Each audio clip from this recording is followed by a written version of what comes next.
Hello दोस्तों। आज अपन बात करेंगे कि भाई मैंने अपनी तैयारी कैसे करी और कौन कौन सी बुक पढ़ी। ठीक है, कंप्यूटर अनुदेशक के लिए, क्योंकि आपको पता है आईए और कंप्यूटर अनुदेशक दोनों का सिलेबस लगभग सेम है। ठीक है, तो जो बुक यूज़ होगी वो भी लगभग सेम बुकें काम आएगी आपके। ठीक है, तो मैंने कौन कौन सी बुक पढ़ी उसके बारे में अपन बात करेंगे। तो सबसे पहले बात करते हैं जीके के बारे में। तो देखो जीके जीके मैंने पढ़ा, देखो राजस्थान का जीके पढ़ा मैंने लक्ष्य से। देखो आपको बुक बता देता हूँ मैं, ये बुक थी लक्ष्य की। जो ये पार्ट भाग एक है जो इसमें भूगोल वगैरह थी। अभी तक वो भूगोल चेंज हुई है तो वो अभी करंट में आने की संभावना है, क्योंकि देखो अभी एकदम से इंस्टेंटली नहीं आ सकती, अगर आएगी तो भी करंट में ही पूछी जाएगी। ठीक है, अब जितनी ज़्यादा होगी उतनी पॉसिबिलिटी होगी उतनी करंट में ही पूछेंगे, जो भूगोल में जो भी चेंजेस हुए हैं वो। ठीक है, भूगोल का ये और सेकंड पार्ट था जिसके अंदर आ जाता है कला संस्कृति और हिस्ट्री वगैरह, सारी चीज़ें इसमें आ जाती है। ये मैंने पढ़ी थी, इसके पीछे इसके अंदर टॉपिक है, टॉपिक के पीछे क्वेश्चन है। अगर आपने टॉपिक पढ़ा है उसके प्रश्न उत्तर लगाए आपने, तो आपने प्रश्न उत्तर लगाए तो आप ये मान के चलिए कि आपने उस टॉपिक को मतलब एक बार पढ़ा और एक बार क्वेश्चन आंसर लगाए तो मतलब 25% या 50% आपने कवर कर लिया। फिर एक बार दोबारा पढ़ोगे तो आपका मतलब अच्छे से क्लियर हो जाएगा।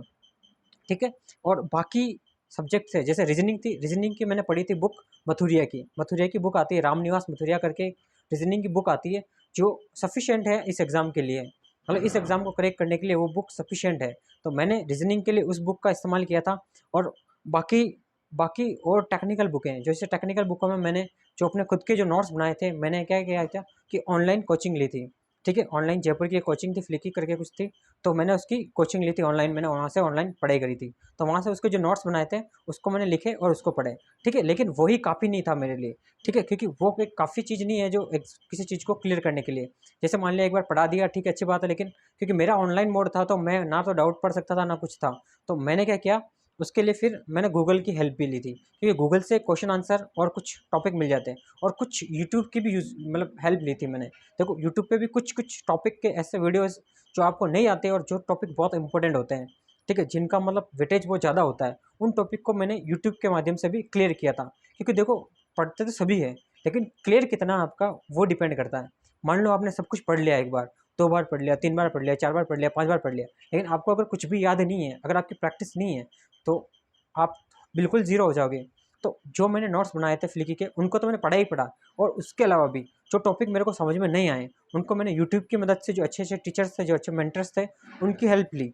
उसके अलावा उन क्वेश्चंस कैसे आते हैं उनके ऊपर, जो प्रीवियस ईयर में आए हुए हैं, तो उनके क्वेश्चन आंसर्स मेरे को कोचिंग से तो मिले नहीं थे, बाद में मिले थे जो किसी काम के नहीं आए। लेकिन जब मेरे को पहले मिले थे क्वेश्चन, वो गूगल से ही मैंने निकाले, मतलब गूगल में जो प्रीवियस ईयर में जितने क्वेश्चन आए हैं ना, उन क्वेश्चंस को मैंने पढ़ा। ठीक है, उन क्वेश्चंस को मतलब टॉपिक वाइज निकालते गया और पढ़ता गया, क्योंकि इंग्लिश में थे बहुत सारी साइड। लेकिन जो आप तैयारी कर रहे हो, बहुत से लोग ऐसे होते हैं जो इंग्लिश में कंफर्टेबल नहीं होते हैं। लेकिन इस एग्ज़ाम के लिए अगर आप इंग्लिश में कुछ वर्ड्स ऐसे हैं जो अगर इंग्लिश में पढ़ते हो तो शायद आपको मतलब एग्ज़ाम में या हर जगह आपको मतलब समझने में आसानी होगी। ठीक है, हिंदी आपको अच्छी बात है, लेकिन है ना ये थोड़ा टेक्निकल सब्जेक्ट पड़ जाता है, तो इसके अंदर थोड़ा सा इंग्लिश मतलब आपकी अच्छी हो। अगर नहीं भी है तो कोई दिक्कत नहीं, आप समझ सकते हो उन लैंग्वेज को, क्योंकि आपने हिंदी में पढ़ा है तो आप हिंदी में कंफर्टेबल हो, उससे कोई फ़र्क नहीं पड़ता है। बस अगर आप क्वेश्चन लगाते हो तो क्वेश्चन आपको इंग्लिश में भी समझ में आ जाएंगे, उसकी टर्मिनोलॉजी।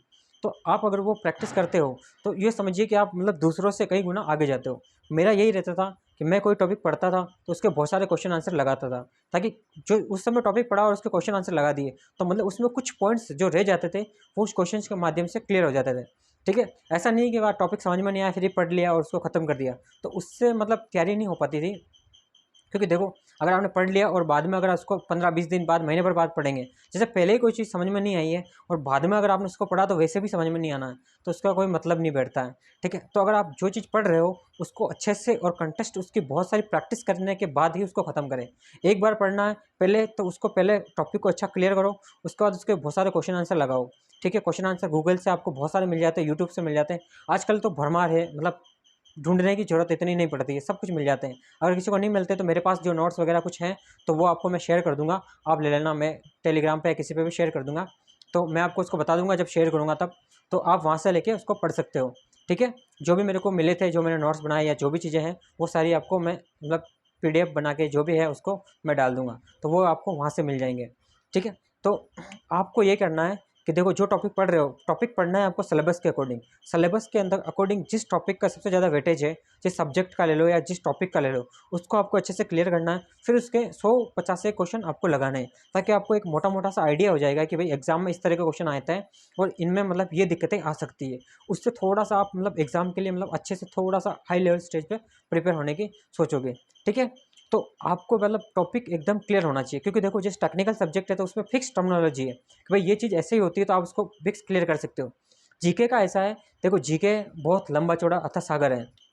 ठीक है, जीके में मैं नहीं कह सकता, हिस्ट्री में और इनमें नंबर लाना थोड़ा मुश्किल होता है। ज्योग्राफी में फिर भी इजी पड़ जाती है। ज्योग्राफी का मैं मतलब कहता हूँ, हाँ मैं भी कह सकता हूँ कि ज्योग्राफी बहुत इजी पड़ जाती है, ज़्यादा भी टफ नहीं पड़ती है। ठीक है, क्योंकि एक बार उसको पढ़ लिया तो फिक्स आंकड़े हैं। लेकिन जो हिस्ट्री है वो बहुत लंबी चौड़ी है, और मतलब आर्ट एंड कल्चर में भी कुछ टॉपिक से जब बहुत सारा क्वेश्चन आते हैं तो वो आप पढ़ सकते हो।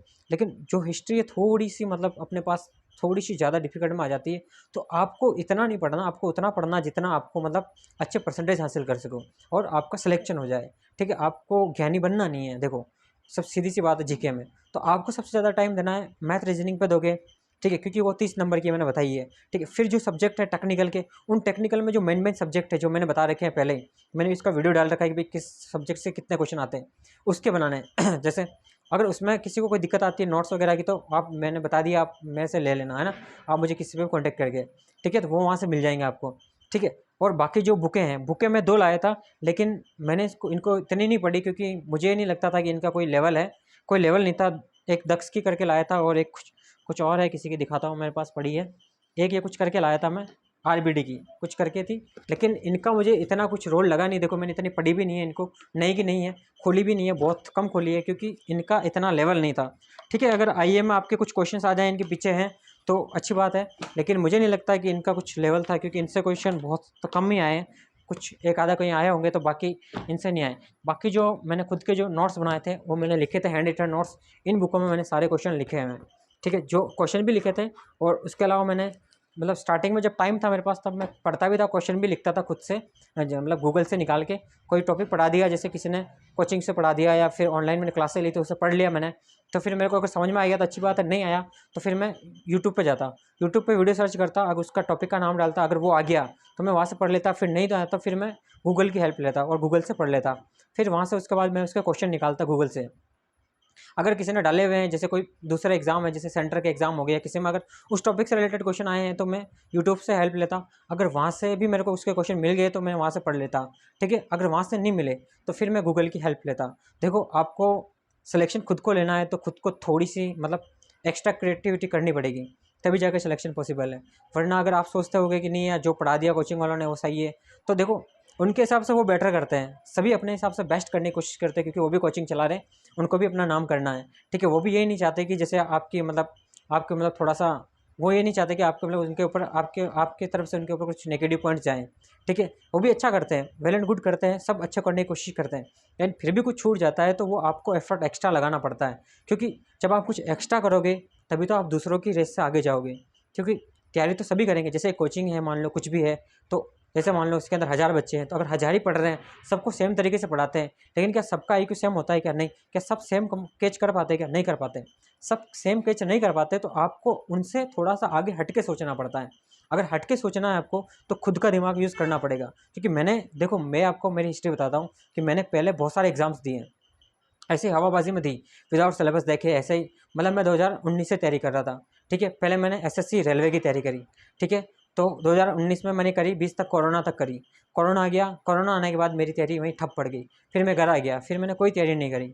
उसके बाद फिर मैं वापस मूड बना पटवारी की तैयारी करने का, राजस्थान में एंट्री मारी मैंने। मतलब उस समय बैंक और एसएससी में, रेलवे और तीनों मतलब फॉर्म भर रहा था। ठीक है, उस समय मेरा एक ही एग्जाम प्री निकला था, एलआईसी असिस्टेंट करके कुछ एग्जाम आया था, वो मेरा प्री क्लियर हो चुका था। लेकिन उसके फिर मेंस की दे नहीं पाया, क्योंकि इधर एसएससी आ गई, मेरा फोकस था कि मेरे को एसएससी में जाना था, तो मैं जा नहीं पाया, मतलब दोनों में रह गया, किधर कुछ कर नहीं पाया। इधर कोरोना आ गया तो एग्ज़ाम पोस्टपोन हो गए, तो फिर घर पे तैयारी हो नहीं पाई, तो फिर मैं वहीं रह गया, क्योंकि मैं जयपुर था। फिर जयपुर से जब कोरोना का लास्ट थाली वाले और जब बजे थे, तब मैं यहाँ उस दिन आ गया था घर पे, मतलब लास्ट ट्रेन थी। ठीक है, उसके बाद फिर मैं वापस, मैंने यहीं लोकली चित्तौड़ की रहने लग गया मैं, और यहीं मैंने तैयारी करी। ठीक है, यहाँ मैंने तैयारी करना स्टार्ट कर दिया। ठीक है, 21-22 में जब ये अपनी पटवारी की वैकेंसी आई, तब इसमें करा। तो इस समय मैं कुछ नंबर से रह गया था, तो फिर मैंने इसको सोचा कि यार अब फिर एक बार और ट्राई करते हैं। फिर मैंने वीडियो का एग्ज़ाम दिया, जो ग्राम सेवक का होता है उसका दिया, तो उसका प्री निकल गया था मेरा। और किस्मत अच्छी थी कि उसी समय ये कंप्यूटर निदेशक की भर्ती आ गई थी। तो फिर मैंने कहा कि यार देखो, इतना जीके और इतना सब कुछ मेरे लिए थोड़ा-सा, क्योंकि मैं एसएससी से इधर आया था तो मुझे थोड़ा-सा ये लग रहा था।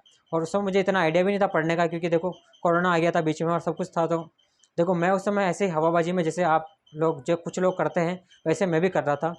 उसके बाद फिर मैंने सोचा कि नहीं यार, प्रॉपर करना चाहिए इसके एग्ज़ाम, क्योंकि ये तो अपना है ही, अपन को निकालना ही है एक एग्ज़ाम। फिर मैंने वीडियो छोड़ दिया, फिर मैंने इस पे फोकस किया। देखो मैंने वीडियो की तैयारी करी थी और पटवारी की तैयारी करी थी, तो मेरा जीके लगभग लगभग कुछ अच्छा ही था। और रीजनिंग मैंने एसएससी की तैयारी करी तो मेरा अच्छा ही था। और बाकी मैंने लास्ट में रामनिवास मथुरिया को पढ़ लिया था, तो उससे मेरी काफ़ी अच्छी तैयारी हो गई थी, उसकी प्रैक्टिस कर ली क्वेश्चन की। क्योंकि देखो प्रैक्टिस बहुत ज़्यादा ज़रूरी है। ठीक है, उसके बाद देखो रीजनिंग की मैंने वहीं तैयारी कर ली थी, तो मेरा ये सब कुछ हो गया। राजस्थान का जीके हो गया था पटवारी वीडियो से। फिर मैंने उसका बस रिवीजन ही करता था, उसके क्वेश्चन आंसर प्रैक्टिस ही करता था। फिर रहा मेरा टेक्निकल, क्योंकि मैंने टेक्निकल को बहुत सालों से छुआ ही नहीं था। और मेरी ब्रांच थी इलेक्ट्रॉनिक्स एंड कम्युनिकेशन, जिसके अंदर ये सारे सब्जेक्ट, जो टेक्निकल के सब्जेक्ट है, वो थोड़ा हटके थे मेरे से। क्योंकि मेरे लगभग कुछ एक सब्जेक्ट पढ़े होंगे, सी लैंग्वेज वगैरह पढ़े होंगे, जो इनका मतलब इतना बड़ा रोल, मतलब क्वेश्चंस तो आते हैं देखो, लेकिन लैंग्वेज ऐसी आती है, कुछ भी क्वेश्चन पूछ सकते हैं। तो मैंने इतना फिर फोकस नहीं किया। फिर मैंने सब्जेक्ट पकड़े, फिर मैंने सोचा कि यार नहीं, पढ़ना तो है ही है, तो सही से पढ़ना है, तो फिर सिलेबस को देखना है।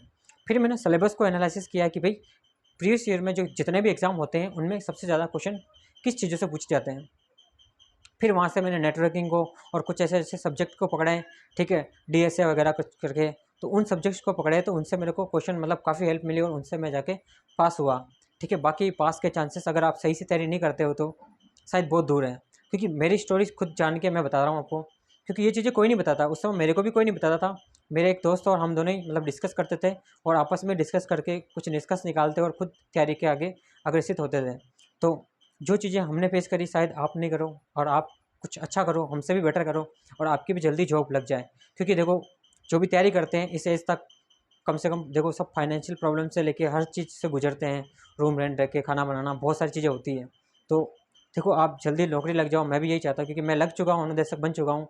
तो देखो मेरा फ़र्ज़ बनता है कि देखो मेरे पीछे वाले भी लगे, क्योंकि देखो टीचर है, तो टीचर की एक रिस्पॉन्सिबिलिटी होती है कि उनके स्टूडेंट भी कुछ अच्छा करें। तो मैं आपको स्टूडेंट नहीं मानता, मैं तो आपको अपना भाई मानता हूँ, क्योंकि देखो मैं भी आपकी एज का ही हूँ, ज़्यादा कोई डिफरेंस नहीं है मेरे और आपकी एज के अंदर। ठीक है, तो आपकी तैयारी के अंदर आपको ये चीज़ें जो रखनी है, जो पॉइंट मैंने बताए वो, और आपको नोट्स और पढ़ने, उन्हीं नोट्स को एक बार पढ़ लिए आपने, बना लिए, लिख लिए, तो उन्हीं नोट्स को बार बार रिपीट करना, बार बार उन्हीं को रिवीजन करना। नया, जैसे कुछ नया ट्राई करना है, एक बार में पढ़ के ट्राई कर लो। फिर जो लास्ट टाइम होता है 1 महीना, वो आपके ना टेस्ट सीरीज का होता है, उससे पहले भी आप टेस्ट लगा सकते हो। जैसे सप्ते में 1 टेस्ट लगा लिया, या सप्ते में 2 टेस्ट लगा लिए, तो वो आपको क्या करते हैं कि थोड़ा सा मतलब रिविजन की तरफ ले जाते हैं आपको। जैसे आपने पूरे सप्ते पढ़ा और संडे को आपने टेस्ट लगाया, ठीक है, तो संडे को टेस्ट लगाया, तो फिर उसका एनालिसिस किया, तो आपके जो जो टॉपिक जो कमज़ोर थे उसके अंदर आए हैं टॉपिक, वो आप उसको मतलब सोचोगे कि यार मैं इस टॉपिक को नहीं कर पाया, तो आप उसको अच्छा करने की कोशिश करोगे। जब आप अच्छा करोगे तो आपका वो टॉपिक क्लियर हो जाएगा। टॉपिक क्लियर हो जाएगा तो आपका जब कोई भी क्वेश्चन आएगा ना, तो आपका फोकस उसी पे जाएगा, हाँ यार इसको पहले भी मैंने गलत किया था इस टॉपिक के क्वेश्चन को, तो अब तो होगा ही नहीं। तो आपका जब कंटेस्ट चीज़ें हो जाएगी ना, तब आपके मतलब क्वेश्चन कैसे भी पूछे, अगर आप फोकस करके करोगे ना उसको, तो शायद मुझे नहीं लगता है कि आप नहीं कर पाओ। अगर आप देखो किसी काम को आप शिद्दत से करते हो, ध्यान लगा के करते हो, तो शायद उसमें मुझे नहीं लगता है कि आप पीछे रह पाओगे। उसको आप कर ही लोगे, एक बार नहीं, 2 बार नहीं, ट्राई करोगे तो आपसे बिल्कुल डेफ़िनेटली होगा। और होगा, जैसे मैं कर सकता हूँ तो फिर आप भी कर सकते हो, क्योंकि मैं तो इतना ही डल था कि पूछो मत कितना था। ठीक है, तो आप तो मेरे से भी ज़्यादा होशियार हो, मुझे लगता है कि आप सबसे ज़्यादा टैलेंटेड हो, तो आप कर सकते हो। ठीक है, अपने आप को कमज़ोर ना समझें और करने की कोशिश करें। ठीक है, बहुत सारी बुकें थी जो मैंने आपको बताई है, जैसे जीके की बताई दी मैंने सारी, ठीक है, जीके की बता दी, रीजनिंग की बता दी, और बाकी मैंने इसके कंप्यूटर की 2 बुकें खरीदी थी, जो मैंने बता दी, जो मैंने सिर्फ एक एक बार पढ़ी होगी, जो मुझे इतना कुछ लगा नहीं था, तो फिर मैंने नोट्स ही पढ़े थे। जो नोट्स जो पढ़ाए थे, जो टीचर थे अच्छे थे, उन्होंने पढ़ाए थे। ठीक है, लेकिन हाँ बस लास्ट में क्वेश्चन आंसर थोड़े दिए नहीं थे, लेट दिए थे, जो पढ़ नहीं पाए थे। ठीक है, फिर गूगल की हेल्प ली थी, जो काफ़ी वो मेरे लिए मतलब अच्छी साबित हुई। जो प्रीवियस ईयर के क्वेश्चन थे गूगल के जो आए हुए थे, उनको मैंने पढ़े हुए थे, तो उनमें से क्वेश्चन कुछ अच्छे आए हैं, या उससे मिलते जुलते क्वेश्चन बहुत सारे आए हैं, ताकि उससे मेरी हेल्प ली, मैं उसी से पास हुआ। मैं ये नहीं कहता कि देखो कोचिंग वालों ने नहीं पढ़ाया या ऐसा, किसी पे ब्लेम करना अच्छी बात नहीं है। उन्होंने अच्छा पढ़ाया, मेहनत अच्छी करी, टीचरों ने सबने अच्छी करी, और हमने भी अच्छी करी है। ठीक है, और खुद का एफर्ट भी लगाया, ठीक है, उनके साथ साथ, क्योंकि देखो मैं उनके टच में नहीं था, मेरा सब ऑनलाइन मोड था। ठीक है, तो ना मैं उनका कभी बातचीत हुई, कभी कुछ ऐसा हुआ नहीं है। हाँ, सिलेक्शन होने के बाद कभी मैसेज वगैरह किया हो किसी टीचर को तो अच्छी बात है। उनसे सिर्फ ऐसे ही कम्युनिकेशन हुआ होगा, बस हाँ कांग्रेचुलेशन का मैसेज आया होगा या फिर उन्होंने पूछा होगा तो फिर मैंने बताया होगा। बाकी मैं उतना फेस टू फेस नहीं जानता, लेकिन फिर भी अच्छा किया उन्होंने, मैं उनको दिल से शुक्रिया अदा करता हूँ, ठीक है, कि उन्होंने मेरे लिए काफ़ी अच्छा किया, ठीक है। तो आप भी आपकी तैयारी को अच्छा कर सकते हो, बस ज़रूरत है थोड़ा सा फोकस करने की। बस ये है कि लास्ट में आपको टेस्ट ज़रूर लगाना है, मैं आपको फिर बार बार कहता हूँ, और अभी भी आपको सप्ताह में एक टेस्ट तो लगाना ही है ताकि आपकी तैयारी अच्छी हो जाए, क्योंकि आपके पास सिर्फ 4 महीने हैं, इन 4 ही महीनों में आपको करना है। देखो मेरी स्टोरी मैंने आपको पूरी बता दी है, मैं नहीं चाहता कि आपके साथ भी यही घटना हो और आप ऐसे हवा में तैयारी करो और फिर से 1 नंबर 2 नंबर 3 नंबर या रह ही जाओ आप, तो वो मुझे नहीं लगता कि आप ऐसा रहना चाहिए। आपको सिर्फ तैयारी करनी चाहिए ताकि आप नहीं रहो और आपके सपने पूरे कर सको। देखो जॉब लगने के बाद फिर आप कुछ भी करो तो भी आपको कोई कहने वाला नहीं है, लेकिन जब तक जॉब नहीं लगेगी तब तक लोग बाग पूछते रहेंगे कि भाई क्या कर रहे हो, क्या कर रहे हो, क्या कर रहे हो, या घर वालों को भी पूछते हैं कि आपका बेटा क्या कर रहा है, क्या कर रहा है। तो इन चीज़ों से निकलने के लिए एक ही तरीका है, ये आखिरी मौका है, गोल्डन चांस है, इसको मिस मत करें और निकल जाओ। क्योंकि देखो अगली भर्ती आने वाली कंप्यूटर अनुदेश की, ठीक है, उसमें कितना टाइम लगे, देखो आचार संहिता से पहले आ जाए या आचार संहिता के बाद आ जाए, उसके बाद देखो सरकार ये रहे या ना रहे, अगली सरकार आएगी तो अगली सरकार क्या करेगी, वो जमने में लगेगी टाइम, उसकी भर्ती नहीं है तो वो क्या सोचती है। देखो आपको जितना भी पता है कि जितनी नई सरकार आती है, जो पुरानी सरकार की जितनी योजनाएं हैं, पुरानी सरकार ने जितना काम किया है उसको मतलब दबाने की कोशिश ही करते हैं। देखो आपने भी जितना देखा, या फिर लाइट निकलता है, जैसे आपने एलडीसी हाईकोर्ट का एग्जाम देखा है, वो जब पिछली सरकार थी तब उसने वैकेंसी निकाली और उसका एग्जाम अब हुआ और अब इसकी ज्वाइनिंग हुई है। तो सोचो कि कितना टाइम हो गया, 5-6 साल हो गए, जो मतलब काफ़ी लंबा टाइम होता है किसी आदमी के लिए संघर्ष करने के लिए, ठीक है। तो आप उसके भरोसे ना बैठ के, ये आईए का चांस है, गोल्डन चांस है, इसको मिस ना करें। इस एग्ज़ाम को क्लियर करने का मतलब एक टारगेट बनाएं, टारगेट सेट करें और लक्ष्य निर्धारित करके इस पर काम करें। आप 70% का टारगेट लेके चलें, 70-80 का लेके चलें, कम लेके नहीं चलें, ज़्यादा लेके चलें, ताकि कम तो आएगा ही आएगा, ठीक है। तो आई होप अगर आपको कुछ समझ में आया हो मेरी बातें, तो आप इस वीडियो को लाइक करें और इस चैनल को सब्सक्राइब करें अगर आप नए हैं तो, ठीक है। धन्यवाद।